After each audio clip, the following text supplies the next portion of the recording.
Okay, magandang buhay po muli sa ating lahat mga kababayan. May bagong balita po tayo mga kababayan. Oo, at ito naman ay para sa ating Pangulong Bongbong Marcos.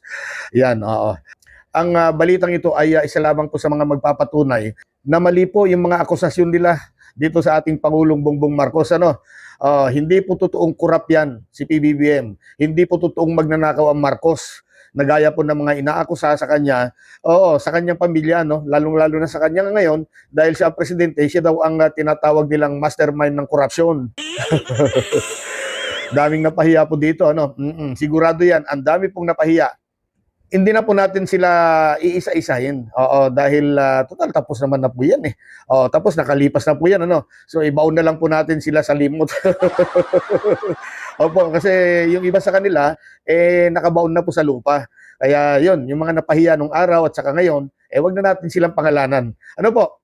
So yun na nga po. Nauna dito ay napabalita o kaya nabasura po ang mga kaso po ni dating First Lady Imelda Marcos, at ngayon naman po masasabi nating napagtagumpayan na po ng Marcos ang kanilang laban. Ano po?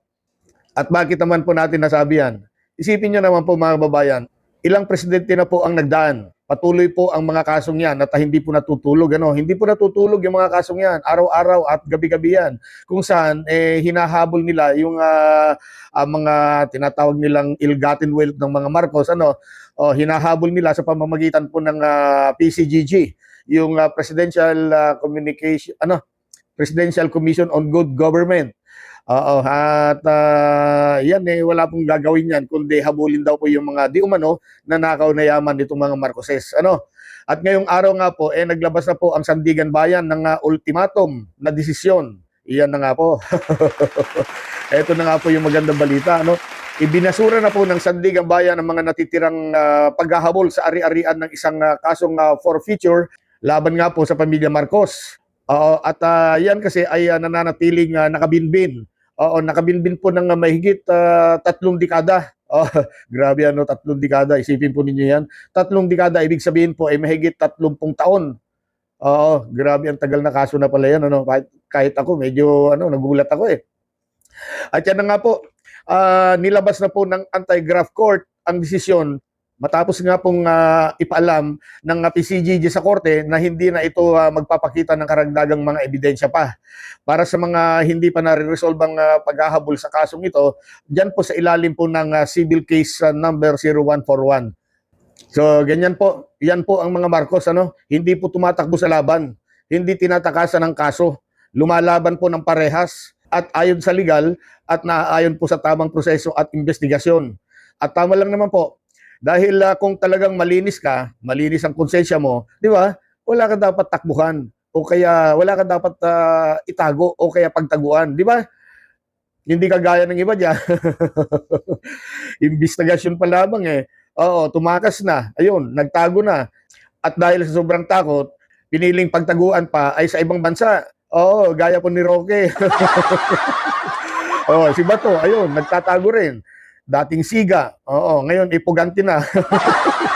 Takot na takot sa investigasyon na yan, Ganon din si Sara, impeachment pa lamang at wala naman pong kulong pa dyan. Impeachment, wala pong kulong dyan. Ayun, dinadaan na lamang po sa teknikalidad. Ayaw pong dumipensa, ayaw pong sumagot, ayaw pong sagutin ang mga akusasyon. Kaya ang ginagawa, sisiraan na lamang ang Pangulo. Yun na lamang po. Sinisiraan na lamang ang Pangulo, yan ang natitiran niyang pag-asa. Pinopolitika. Sinasabi nilang pinopolitika sila. Kaya ang ginawa po nila ay tinangkang pabagsakin ng Pangulo. Siraan ng gobyerno na akala mo hindi siya akala mo hindi siya miyembro ng gobyerno, Itong si Sara, kung sirain niya ang Pilipinas, akala mo hindi siya Pinay. Tama ba 'yun?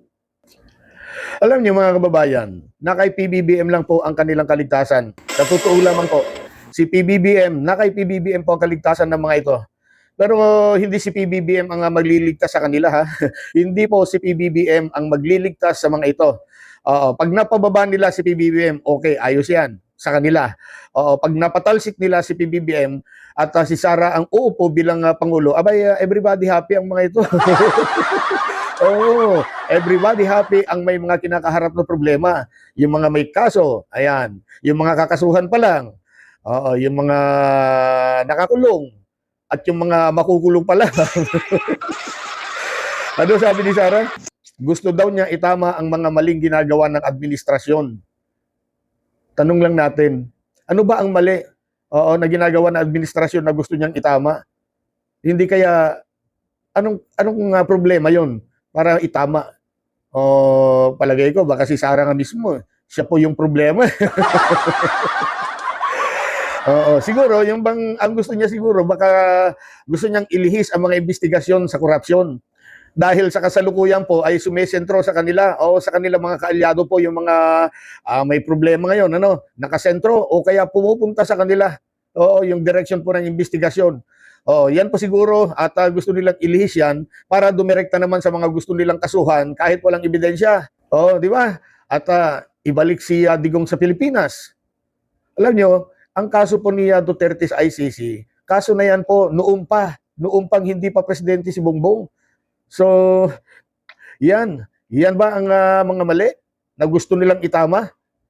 Sa totoo lamang po, nasa tamang direksyon po ang administrasyon at tamang ginagawa po ni PBBM, inuuna po ang kapakanan ng bansa, ang taong bayan. At ang sabi nga niya no one should left behind.